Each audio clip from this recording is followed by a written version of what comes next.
Okay, so I think we'll get started. Welcome to those of you just joined in the last moment or so. So my name is David McGeough from the Scorebuddy team here. I am your host today. So today we're going to be talking about maximizing the return on investment from your quality assurance investment. So we have a nice lineup of speakers today, but before I hand you over to Aaron, which will host our conversation with the panelists, I just wanted to give a breakdown of the audience. So I'm just going to move on to the next slide here, and hopefully you can see that. It's always nice to see who's dialing in and from what locations and industries. So here we can see a breakdown of the 200 plus people that have registered. Over nearly 60% of people have registered from US and UK, and they're more or less equal. Behind that, then about almost 10% from Ireland and about 6% from South Africa, and the remainder 30% from other regions. So the usual mix of locations that we see people dialing in from these types of webinars.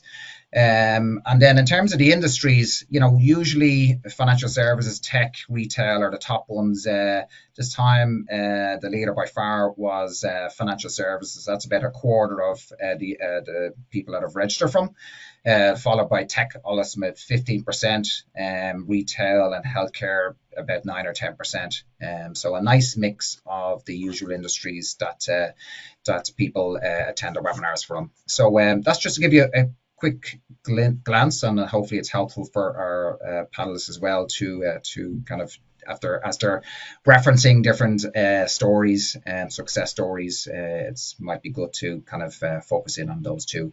So that's it for me. I'm going to hand you over to Aaron, and Aaron's going to drive you through the rest of the webinar. So Aaron, if you want to mute your line, please.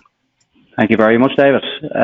Look, as David said, you're all very welcome. I'm going to be your host today, and we're going to explore how to unlock the full potential of quality assurance to maximize efficiency, profitability, and ROI. So I think QA can quite often be underestimated and seen purely as a back office function, and it's just focusing on tasks like compliance or error correction, etc. But it's so much more than that. And in today's landscape, QA has the power to drive growth, enhance your customer satisfaction, and deliver significant business value. So we've got a brilliant panel today. I'm excited to introduce firstly Neris Corfield. Neris, if you wouldn't mind introducing yourself. Hi, Aaron. Yeah, my name's Neris. I'm delighted to be here with the Scorebuddy team. I'm an independent contact center consultant, and I have been for 10 years. And I really focus in on bridging the gap between tech and ops, because prior to that 10 years of being an independent, going around conducting contact center audits and supporting the investment potential, I was in BPO world for nearly 20 years, running lots of different contact center operations for loads of different global brands. So yes, that's me. Thank you, Derek. Appreciate it. And we also have Derek Corcoran. Derek, if you could introduce yourself. Good afternoon or good morning, everybody, wherever you are. Great to join you, Neris and Aaron, to talk about a topic that's very close to my heart. Came out of the telecoms business and industry, selling tech into that space. So understand a broad range of customer needs. And then in terms of designing and ideating Scorebuddy, it was to fit into that ecosystem and help streamline the whole QA process. So over the last 10 years, we've seen a lot of changes, a lot of technology come into the ecosystem that we live in, and obviously we have to adapt and accommodate that technology. No more so than AI, which is an absolute game changer for all of us, and getting to understand that and how it can best benefit us is part of the game. So looking forward to chatting through that with you. Thank you, Derek. So look, as you'll have heard, we've got two quite unique perspectives on customer experience today. So our hope is that by the end of today's session, you'll have a fresh perspective on the role of QA in helping to shape customer experience. Now, before we get into the first topic, we wanted to start with a poll. So David, if you could bring up the poll, and might get the panel then to talk about the outcomes once they start to come in. Great, thanks, Aaron. Yeah, so as Aaron says, we've a nice poll just to kind of get a show of hands. So the question is, and hopefully everyone can see it on their screen, how important is measuring the ROI of your quality assurance investment to your business? So as you can see, we have 5 possible answers. So first one, critical to our success. It could be very important, but we haven't fully implemented it yet. Or maybe it's somewhat important. We measure it occasionally. It could be, it's not a priority at the moment for us, or we don't measure it at all. So it'd be great if everyone can just read through that. I see just over half the people have voted so far. So we'll just give it another moment or two. Just while we're waiting on that, David, I suppose, Derek, I know what we are hoping to see is the outcome here, but what would you expect to be the final result? I think it's probably something that most companies visit when they're in the setup stage or in an investment stage, right, where they're putting in new tech to replace old tech. Then you start thinking about, well, okay, I got to justify this investment. On an ongoing basis, where you've got a mature and stable environment, I would be surprised if people visit it too often in terms of ROI. Right. Okay. So what I'll do is, it looks like we've hovered around the 68%. So I'm going to end it and share the results. So, yeah. So there we go. 27% have voted it's critical to our success. 53, it's very important, but we haven't fully implemented it yet. 7% and somewhat important, and another 7% on not a priority at the moment. Actually, the last 3 equal. So. Any thoughts on that, Neris or Derek? Yeah, I think to Derek's point, it is very much an exercise that's usually done when looking and seeking investment. I think if there had been maybe an answer that said it's critical, but we don't do it, I'd be really interested to see how many would have answered yes to that one, because whether it's at the start of an investment or it's just ongoing, I think to elevate the profile of that role and that team and that function, I think you probably should be doing it all the time and shouting it from the rooftops. Yeah, agreed.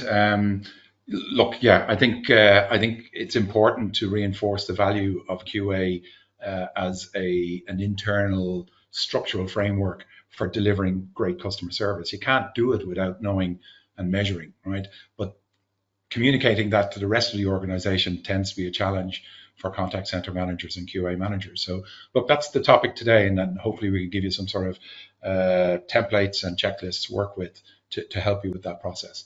But I agree with Neris, it's something that should be constantly repeated within the organization, just the importance of customer service and the impact on the general business. Perfect. Thanks, Derek, and thanks, Neris. So we'll move on then to topic 1. So in our first topic, we're going to focus on it becoming a cost to value center QA. So I did mention in the introduction that a QA is often seen as a cost center focused on compliance and error prevention. But again, repeating what I've said already, it has the potential to be so much more. It can drive revenue, it can reduce customer churn, deliver valuable insights that fuel growth. And I think if you're submitting a business case or an ROI for QA, it's important to have a perspective that a QA can become a strategic value generating function, and it's directly contributing to organizational success, not just your particular function. But I think to look into this a bit more, we'll go to the panel. So Neris, to this point, would you mind weighing in on your thoughts? Yeah, well, firstly, I think it's great to reframe it and call it a value center, and that being a value proposition, not necessarily a profit proposition, because not everybody can attribute sort of increases in revenue and therefore profit to that function or that investment. So I think reframing it as a value center is a very good idea, and I think it would be wise for the industry to rethink and reimagine that as the terminology that we use as opposed to profit center. But I guess specific to the quality function, you said, Aaron, it's got the potential to drive revenue, to reduce churn, and to sort of deliver these valuable insights to fuel growth. I'd argue that most quality teams, whether that's team leaders fulfilling the function or an actual quality dedicated team, they are investing the time to understand what good quality in their organization looks like. And then they are investing the time to assess how well the advisors are delivering on that benchmark. So they are absolutely, undoubtedly supporting the business at the moment, driving growth, reducing churn and delivering valuable insights. It's just not understood really as much as it should be, and not perceived as valuable as it ought to be. So there's the question about unlocking that true value by equipping them effectively, but there's also the question about shifting perspective. And I guess my practical advice to those people running that quality function, that quality experience team, is you've got to get your elbows out. I spent a lot of time judging best supporting teams, and there's real evidence that by reframing yourselves and doing a rebranding exercise on your role and the value you deliver within a contact center can pay dividends. So you aren't going to have a PR agency to help you do this. So you've got to think about practical ways. How can we rebrand ourselves? How can we make the stakeholders in our organization understand what it is we do and what would happen if we didn't do it, and what value they're getting as a consequence of us doing it? So create some focus groups, ask the advisors and the key stakeholders that question to understand that. And I think if you think about, Starbucks, for example, they offer free Wi-Fi, and if you think about, and they offer free Wi-Fi because they want their customers to feel comfortable, and ultimately they want them to then potentially spend more. And it's kind of like this with quality. You are investing in something that hasn't got that direct value, profit coming aligned to it, but you're doing it because you know it's the right thing to do for your business. You know it's the right thing to do for your customers, and ultimately you can start to create a correlation between that activity and then increase customer satisfaction, therefore propensity to purchase, therefore increase lifetime value. So I think it's all about a rebranding exercise to transform the perception of that team and that function. Perfect. Thank you very much, Neris. I think absolutely, and in practical terms, the challenge for any operational contact center manager is to tie in the key metrics that you use to measure your operational efficiency with the broader organization's success. So, you've mentioned, Neris, the idea of customer retention, propensity to repurchase, word of mouth, which is based on sentiment. I booked with booking.com. I had a problem with my booking. They were amazing. They sorted me out and I went out earlier with a refund. That sort of word of mouth is invaluable to any brand, but it doesn't happen without an advisor who knows what they're doing, understands the problem, and has the mechanisms then for fixing the problem. So that's where the operational customer support has a direct impact on brand sentiment, which then has a follow-on impact on the success of the commercial success of the organization. So one of the ways I would advise teams who are responsible for either broader customer service or specifically QA measurement is to try and tie in your internal OKRs, KPIs, whatever we're calling them today, but those metrics that you judge your efficiency and performance by, and tie those to commercial KPIs in the broader business, so that when you're sitting in a management meeting explaining what your success is, it's tied to the broader organizational success. And that's part of that rebranding exercise, the reframing, and the connecting your activities to the broader success of the brand, and making that publicly, or socializing that within the organization. So that I would advise, try and find those cross connections so that you can show what we do makes a difference. 100%. Thank you, Derek, and thank you, Neris. So I think that's it then for topic one. The second topic is one I'd say we could do a whole webinar on. So I'm going to have to stopwatch out for this one, Derek and Neris, but AI-driven quality assurance. So AI, it's been transforming industries, and quality assurance is no exception to that.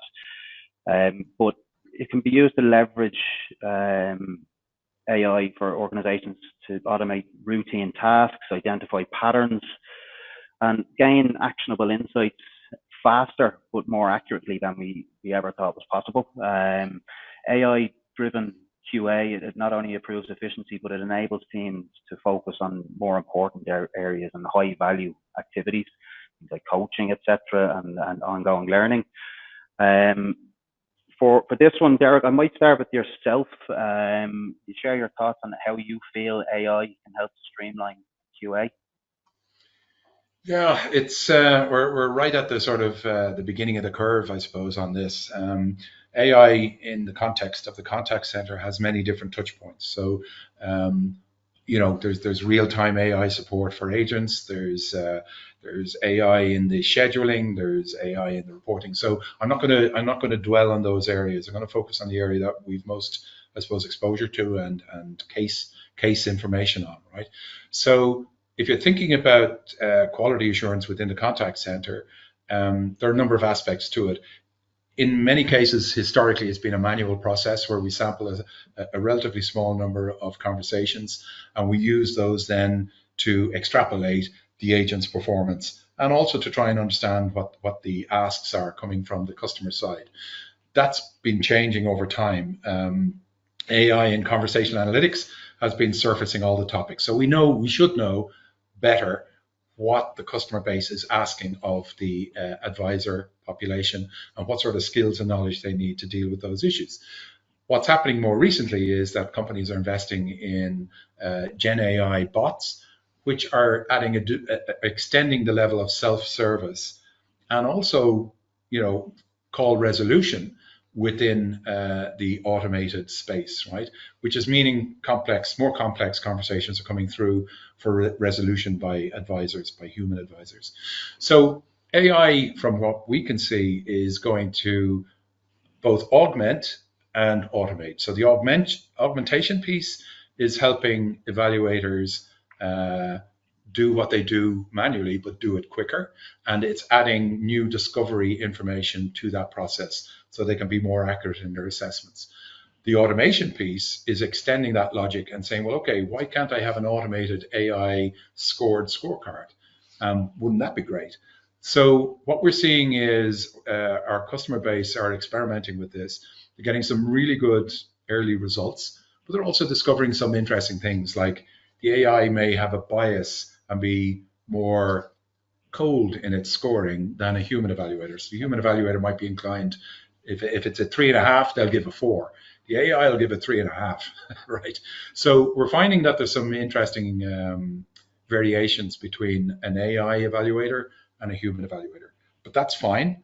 What we envisage is a sort of a hybrid space where both are valid. But I think automation and augmentation is going to be where AI makes a difference, right? And also extending the coverage. So an AI evaluator can look at 100% of the conversations that an agent participated in, whereas a human evaluator can only look at a small proportion of those. So coverage and automation in terms of time spent evaluating are probably the two biggest wins in this early stage of AI deployment.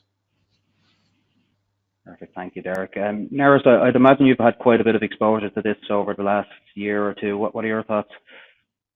I have, yeah, and I guess it is revolutionary. Whilst, like Derek says, we're sort of at the start of it, we are definitely standing on a precipice of real transformative, and we are past the hype stage.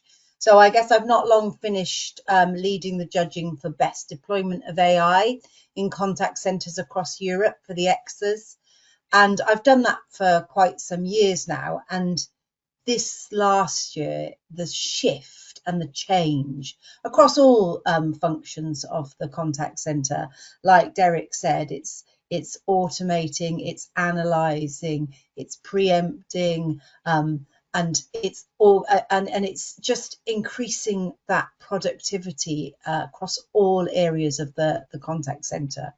And I suppose it's the biggest change that I'm seeing, though, is in the quality management experience as a consequence of the functionality that Derek just talked about, that auto QA, which is, I guess managing quality has historically been an insurance policy that has been laid down by businesses with its main function to mitigate risk, to do those dip tests on that small percentage of overall interactions. And that was seen as enough to give the business confidence it was doing the right thing, and it had governance to manage where it wasn't. But we all know that we're in a world now where when you consider that as a percentage of all interactions, particularly as because most people focus on, a lot of the times they'll say 4 per advisor per month on the voice and maybe 2 per advisor per month on the digital. But we're seeing, a lot of interactions coming in across digital. So there's disproportion going on there. So I guess with generative AI now in quality, you have this enhanced insurance policy, right? As well as this opportunity to generate this aggregated view and this powerful insight of where you are and where you aren't delivering, which gives you that ability to focus the right time, effort and energies into training and or coaching opportunities. Because you could have been in a world where you'd listen to 20 calls across 20 advisors across 200, and that made you decide to create a load of training plans, but actually it wasn't reflective of the reality. It was disproportionate because of the calls you've chosen. So now, because you've got that aggregated insight, you can really focus correctly. So yeah, 100% of the interactions going through the quality washing machine is leading to a much cleaner, more streamlined operation that has that real clarity on the risks it needs to mitigate, both at an individual and an operational level, and the opportunities it needs to harness. So it's an exciting time. It certainly is. Thank you, Neris. And I think something to add to that as well, and you both touched on it, is it's got the ability to increase the coverage in terms of the number of questions that you're asking or that you're sending through to the Gen AI. So not only are you increasing the coverage, you're increasing the amount of insight that you're getting back from a single interaction, because the QAs or the evaluators don't have the bandwidth to do it themselves. But appreciate both of your insights on that one. Aaron, just add something to that, because I've been thinking about, we're seeing some interesting sort of resistance within organizations to deploy, even though it looks obvious based on both what myself and Neris was saying and on case history. There are some sort of pushbacks within organizations. You've organizations where they perhaps don't trust the AI because they're worried about where the information is going. We're seeing increasingly, before we can do trials with certain customers, that the chief technology or information officer wants to know what's going on, needs a document signed off. And we're seeing a lot more policy being developed by IT teams around deployment of AI solutions. So we're having to cross that bridge. And there's the constant question in terms of investing in any new technology, and AI isn't free, to demonstrate proof of value.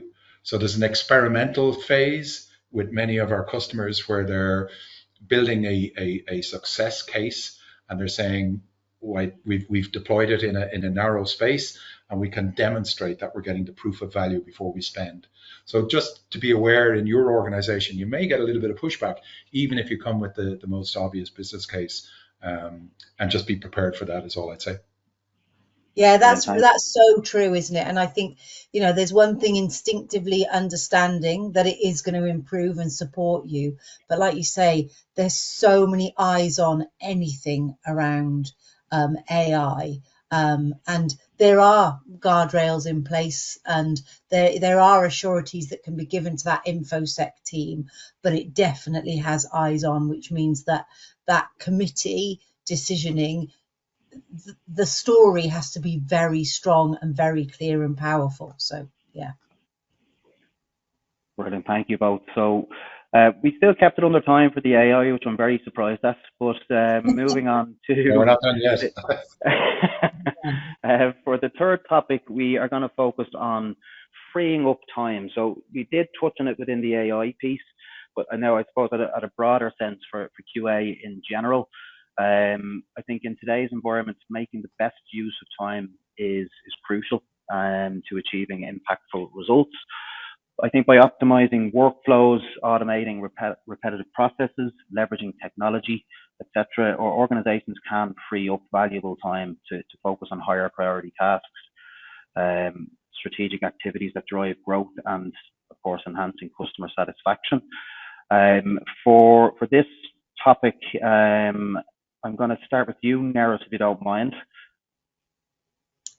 Yeah, and I think the freeing up time is the phrase, or repurposing, giving oxygen to resources. It's interesting. I was on my dog walk this morning and I was listening to one of my top 5 podcasts, Bloomberg Technology, and they were at the World Economic Forum in Davos, and they were interviewing Brian Moynihan, who's the CEO of Bank of America.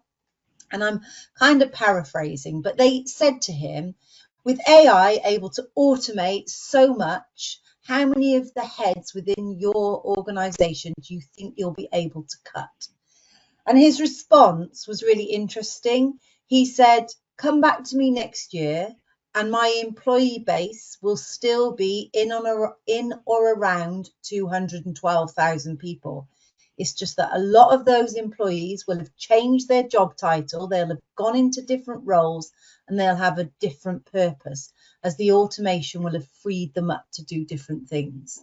And that's emblematic of what's happening with him, a CEO of one of, top FTSE 250 companies. But it's so true of every organization. What AI is affording is that, what am I going to do with this oxygen that I now have? So with quality, running that AI process across 100% of all interactions, and that's your voice interactions, your digital interactions, and your bot interactions, the quality team are able to sort of repurpose themselves from the processors who had a tick box quota to deliver into quality ambassadors who are delivering these insights across the business, creating business case for change, and supporting the contact center operation as coaches, like you said, Aaron, to equip advisors to deliver better soft skills against that benchmark that is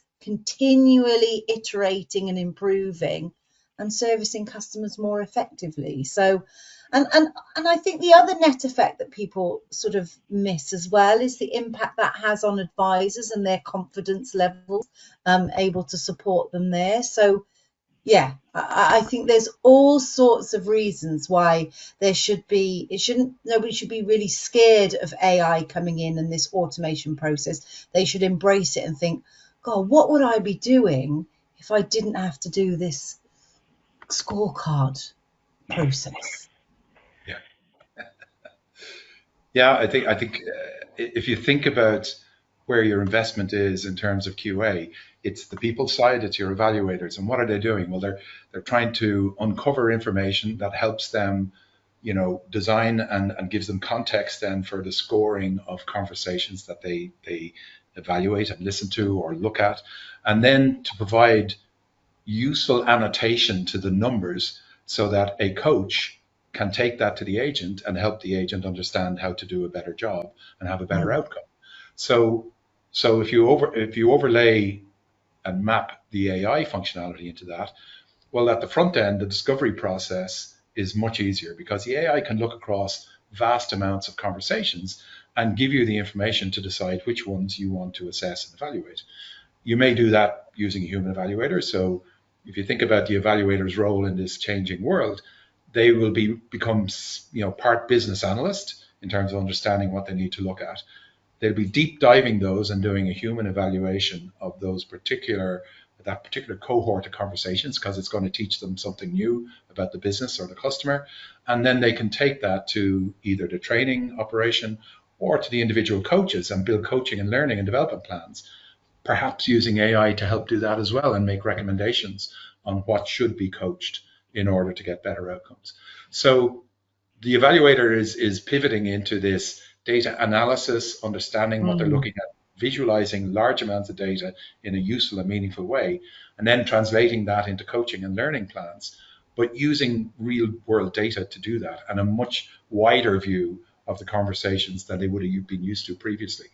So I think that exactly what you said, Neris, what we're seeing is we're not seeing layoffs, we're not seeing headcount reduction, we're seeing job roles pivoting, still the same job role, but the skill set is slightly different, more expanded, and their impact is more direct because the mundane aspects of going through an evaluation are being lightened or removed by the AI, which is now freeing me up to, as I say, analyze, prepare, discover, and then communicate that to the agents so that they can learn from what we've discovered. Right. So I think it's, if we think about automation, augmentation, discovery, and analysis, those are probably the four headings under which AI can pump oxygen into the room, to coin your phrase, right? Yeah, exactly. And it's helping them pinpoint areas, isn't it? Because they can ask the AI as well questions, right? So there's a lot where they can see some patterns forming through this aggregation of data, put negative sentiment or consistent crosstalk or whatever that might be, and they can then dig further into that and dig further. So like you say, they become much more analytical and have the power to be more analytical and be assured that it's not just a finite number, that it's a very strong representative sample. In fact, it's not even a sample, it's across all interactions. So it is a very different but much more powerful, valuable role that they'll be able to play. There's one other aspect of it that we're seeing, and again, it addresses one of those potential points of resistance in terms of adoption of AI into your organization, and that is the concern that AI is still not foolproof, it's still not perfect, right? And what we're proposing here is to use a piece of technology to evaluate a human's performance. Or in some cases, it may be a bot's performance. Let's not lose sight of that. But let's assume that it's a human who's been evaluated. That has potential significant consequences for that individual if the AI gets it wrong. So part of what we're focused on in terms of design and workflows is making sure that the human in the loop is still there as a moderator, as a monitor to make sure that the let's say the scorecard design, for instance, is appropriate for and is accurate in terms of what it's determining and how it's reporting. And I think that should give any organization and management team comfort that they can adopt the AI, but there are checks and balances there, and that there's still human oversight to make sure that it doesn't go off the rails and it doesn't, it's still, hallucination is still a problem within AI technology, and it'll never not give you an answer, right? So we have to be careful. Right. And so something we would be very strong on is making sure that those feedback loops. So if the agents, for instance, if the agent is presented with scores that they don't agree with, they can challenge that. It'll go back to the human in the loop and it'll be reevaluated then. And if necessary, the AI scorecard will need to be adjusted. Right. So it's those sort of checks and balances on an ongoing basis that make it a much safer technology to adopt in this context.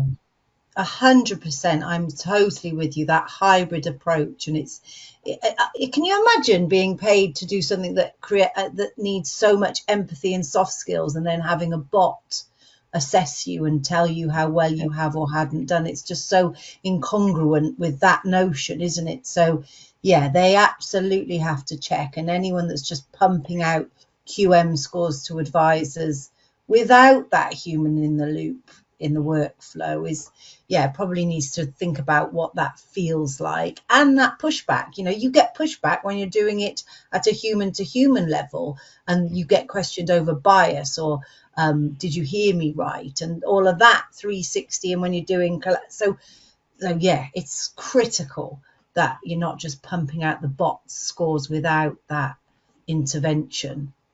100%. On the agent sentiment side of it there, you've touched on it. If you were to adopt 100% QA coverage and safe in the knowledge that you know everything is being looked at, do you think that would free up time for organizations to focus more on strengths-based coaching as opposed to what's been done wrong? Yeah, I think it's a bit of both, isn't it? I suppose that the way that I've always thought about it in quality is that it's sort of across 3 tiers, and your ambition is to always get everybody up to that top tier, and then of course your demands and expectations raise. So then that's an ongoing ladder. So to my mind, it's a bit of both. So it's really, the days of now AI can highlight some golden calls and create that benchmark, which is going to continually improve. So to me, Aaron, it's a bit of both that it's required for. But of course, it helps you do that. It helps you highlight your 3rd tier versus your 1st tier and understand what that delta is and what needs to happen in order to move everybody up to that 1st tier. So that's my thoughts on it. I don't know, Derek. Yeah, look, again, the question comes back to, if I'm freeing up time within my QA teams, how am I going to apply that effectively and broadly raise the benchmarks across the piece, right?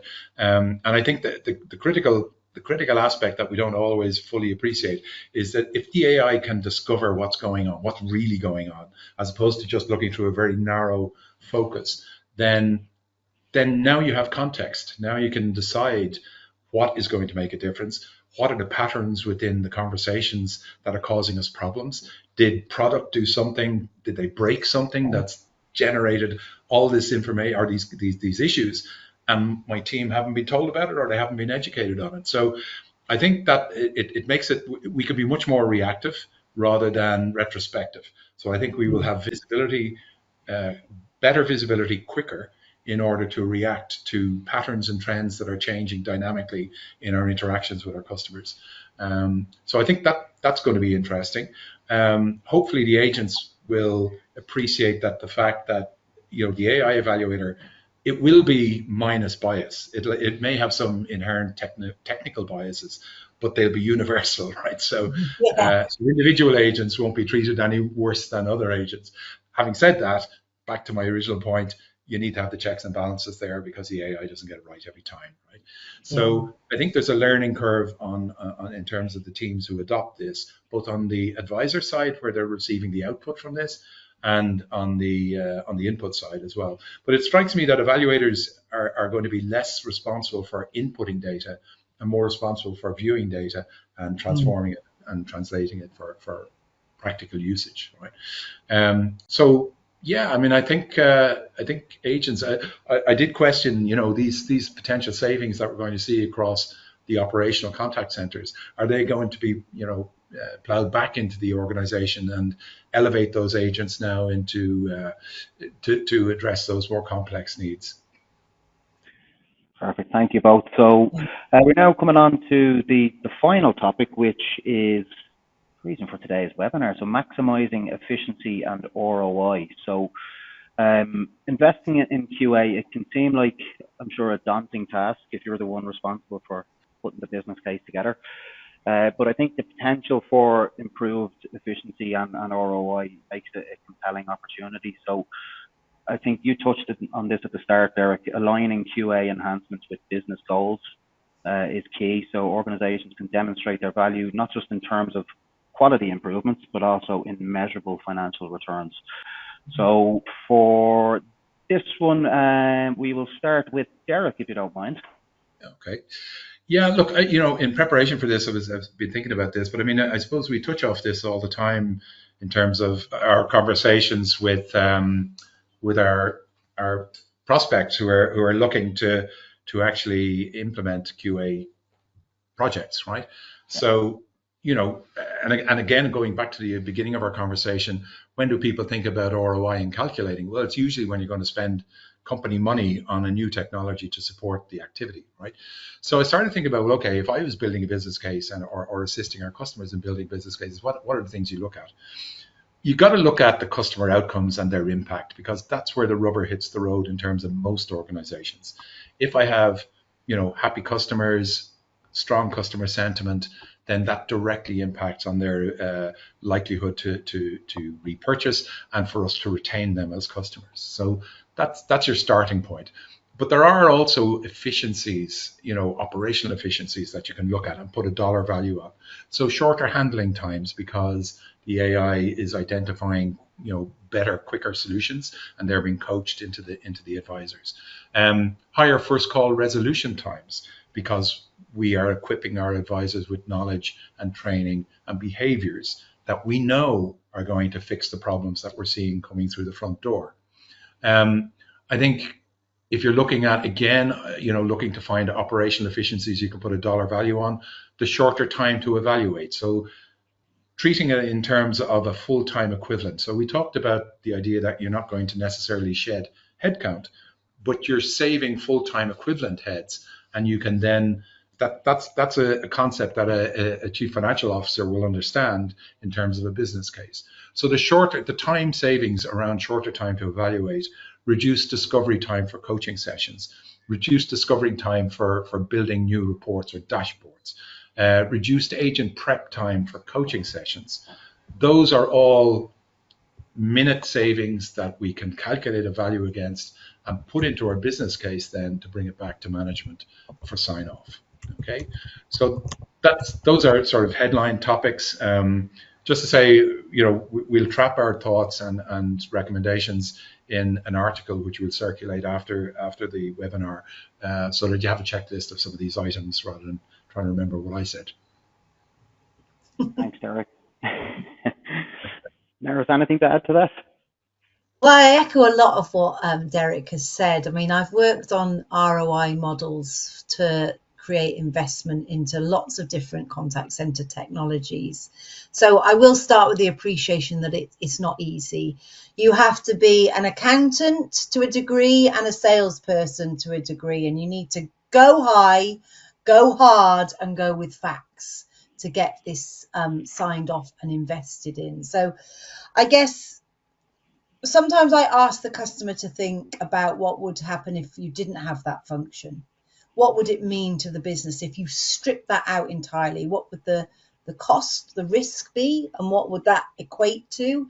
What would that mean? What? So you do sort of real root cause view on the as is, the function that it delivers, the value that it delivers, and the risk of not having it, and try and create some modeling around that. And then to Derek's point around the as is inefficiencies that are there at the moment. Now, this is hard because the business, they're wooden dollars to a business. That role has been signed off, it's invested in. They might be spending 5 hours a day on an Excel spreadsheet that we could sort of create significant efficiencies in. But you've really got to be clear on what you would do with the time afforded when those inefficiencies are curtailed, sort of either completely reduced or completely eradicated through the investment. So that's an exercise in itself, thinking about, well, how much time do we spend at the moment? What does it look like? And where would this new tooling take us? Then to Derek's point, it's all about really thinking about the metrics. And it always comes down to metrics, unfortunately, and the investment, how it's going to help that business. Improving first contact resolution. There's quite a lot of online models around the impact of first contact resolution and what your contact ratios could come down to and what that cost per interaction could reduce to. And of course, the net effect being customer service and improvement in either NPS, Trustpilot scores, or post-interaction CSAT scores, all of which are you've got to model that correlation between the impact on the customer sometimes and what it means to their churn rate reduction, what it means to their risk of going off to, when in that regulated world, how you've taken down your complaints per thousand. All those metrics come into play significantly because you're able to pinpoint and really understand, are the comms team sending something out that's not very clear in the customer's mind, that sort of nuanced breaches TCF? So there's all that to consider. I think it's probably easier in the regulated environment because there's a lot of people in the C-suite that have those stats all the time running through their board reports. So it becomes a little bit easier, but it's all component parts of what needs to be done. Create your percentage targets then. So understand what that investment's going to look like, not just that it's that upfront investment in that tooling, and then the ongoing investment. And that's the cost, the direct costs, and then the indirect costs. Who's going to look after it? Who's going in your business going to make sure it's constantly delivering the value that you said it was going to deliver at that outset? And then quantify those benefits and then create a presentation.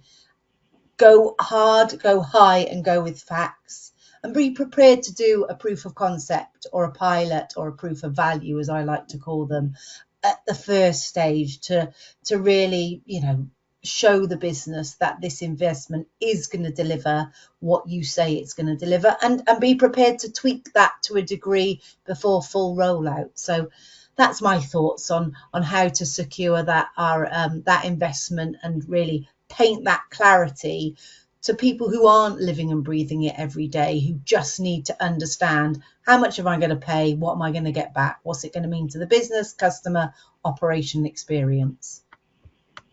Thank you very much. I'm going to use that one, Nerys. Yeah, go hard, go high, and go with facts. Yes. Like that one. Yeah, just to reinforce what Nerys is saying there about, having a proof of value exercise in your business case. So include that in the business case, saying, look, here's what I'm saying. These are the facts I'm basing my business case on. But here's how we're going to prove it out before we make full commitment in terms of financial spend.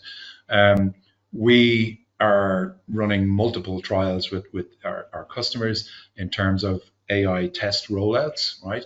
And we have documented success criteria for each of those trials, so that when we get to the end of the trial, we can go, well, okay, what were we trying to achieve? What was the before and what's the after? And where did the needle move? And was it what we were hoping for and expecting? So that builds the confidence then in the business case, either before you do the trial in order to get the trial underway, or post-trial when you're actually signing checks, to have that demonstrable benefit, business benefit at your fingertips. And that'll build confidence then in the business case. Yeah, definitely. Yeah, 100%. And look, I'm far from an expert on the ROI piece, but I've had a lot of exposure to it over the last 7 years, and one that has come up time and time again is the cost associated with attrition and onboarding new staff, etc. Yeah. So it's insane when I've seen some of the numbers. And something Derek touched on as well there is, if you're talking to a partner about potentially onboarding their software, use that to your advantage to help them build the business case with you. We'd be more than willing to assist, I know, from a Scorebuddy perspective, if it means getting closer to the end goal, which is you becoming a client. So use that to your advantage.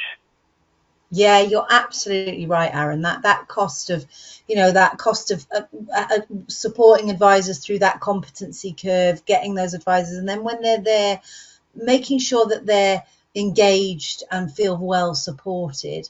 All of that intervention and equipping those advisors to do the job you're paying them to do, that is such a valuable piece in that ROI modeling. What does that mean? And that's why you've got to do very comprehensive exit interviews, again, to feed into business cases. Am I supported enough? Do I understand where I am? Doing well, doing badly? Am I getting enough one-on-one time to help me continually improve in my customer service delivery? Perfect. Well, look, thank you, Nerys and Derek.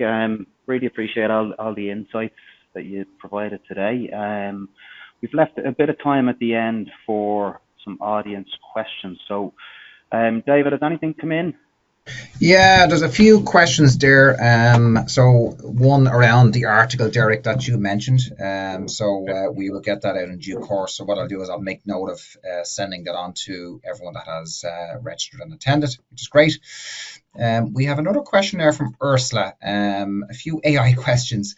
AI has the potential to automate tasks, but how, in your opinion, does this change the need for other skills in the contact center, AI management, data analysis, etc.? Yeah. A lot. It's so interesting, isn't it? Because what I've been seeing with these, when judging awards, and we've got two types of AI now coming into play, haven't we? We've got agentic AI, which is using the large language models for history and then real-time data for acting upon it. Then we've got generative AI, but we won't go into that. As Derek said, we could go on for hours. However, it's really interesting because what we're seeing then is the reduction in potentially the need for live advisors, but then the redistribution of those in terms of being that human in the loop, supporting those AI tools to ensure that their guardrails are in place. They're the community fact checkers that are being repurposed, and they might be repurposed into a different team, into the IT function, but definitely we're seeing that repurposing in the advisor world. What's the role that was generated out of AI? Prompt engineer is one of the big ones. Yeah, but the truth is we're all going to become prompt engineers. If you're using ChatGPT to ask about the weather, you got to phrase it in a way that to get the answer that you're looking for. And it's no different. I think if I look across the vendors and the offers, the ones that impress me most are the ones where it's almost out of the box. We changed our customer support platform recently, and we've got an AI bot handling 36% with full resolution on the front end, which we didn't have before. Now, the experience of rolling that out was pretty painless, right? It was dead easy, okay? And we didn't have to train somebody up in prompt engineering. There's no black box in the background that nobody understands how to use. It just sort of worked, right? Now, I'm sure it's not perfect, and I'm sure it needs a little bit of fine tuning from our point of view, but we learn that, and the people who will be doing that won't be our engineers. It'll be the operational managers, the customer support team. So in the context of how we've designed it into Scorebuddy, we're trying to do something similar. There'll be a certain amount out of the box which just works, and then there'll be a configurable component where the more complex scenarios and use cases can be designed by the same people who build scorecards and design scorecards now. So if you have to recruit somebody who has prompt engineering at master's level, that's not going to help operations, right? It has to be in the hands of the day-to-day operational managers who understand the customer service dynamics, and just to fold that into their normal day-to-day operations. So Ursula, I think there's some learning curve there, but it shouldn't be dramatic, and you shouldn't have to hire for it. It should be something you can acquire. Right. Okay. So time for another couple of questions. So there's one there, just a few people have asked about the webinar recording, so they found it really helpful. So the webinar recording will be available within 24 hours, and don't worry, you'll get an email with the link. And then we'll, I'm going to probably butcher this name, but Tusvita. So I think it's a client already. I won't mention the company name, but they've just asked here, they had a few questions, and we'll address some of them. The others offline because they're just not related to this. So when it comes to ROI, we are currently partnering with Scorebuddy. They're looking to know if they can, it's really a question around product. They need 100 licenses for quality, they need 20 licenses for CX moments. The question really is there any flexibility in terms of purchasing? I think they're an outsourcer, so it's a negotiation, Dave. Absolutely. So Tusvita, I know I'm just addressing that here because I know you've popped about 5 or 6 questions in there, so we'll address that directly with you, and I'll have your contact details there. But that's about it. So yeah, just a few other smaller questions, but we'll address them offline. So Aaron, I'll hand it back to you maybe if you want to just kind of do the wrap up there and leave any final comments for Derek and Neris, and then if you want to hand it back to me, please. Yeah, of course. Yeah, no, it was just to thank everybody for joining. I hope you found it beneficial. If there's any questions that you do think of after the webinar, feel free to drop us a line. Reach out to myself on LinkedIn or email if you have any direct questions relating to Scorebuddy. Wanted to thank Neris and Derek for their input. Really, really helpful, I feel. And as David alluded to, the recording will be sent out in the next 24 hours. So, Neris and Derek, over to you. Yeah, listen, fantastic, guys. You know, the topic is so vast that we're only, you know, tip of the iceberg. Yeah. And to be honest, as a vendor, we're learning as we go out. We're going back to customers going, well, how did you find it? What worked? What didn't work?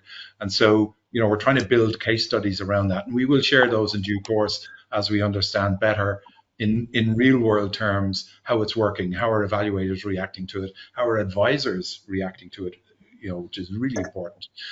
One other aspect of it is just what you might not have thought about is if you're investing in or rolling out or intend to roll out a Gen AI self-service bot, that just becomes another conversation channel which needs to be QA'd and adjudicated.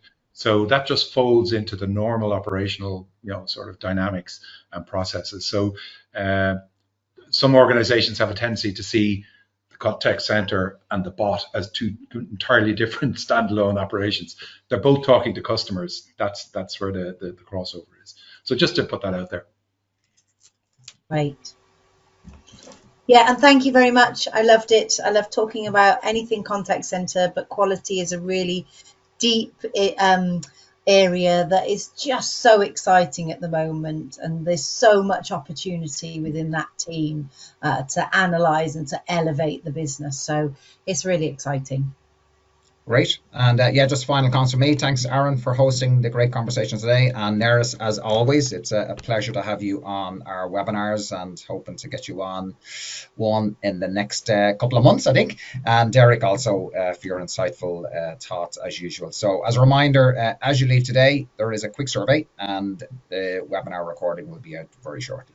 Thanks very much, and have a great rest of the day. Thanks, Aaron. Thanks, Neris. Thank you. Bye. Thank you. Cheers, Aaron. Bye. Bye.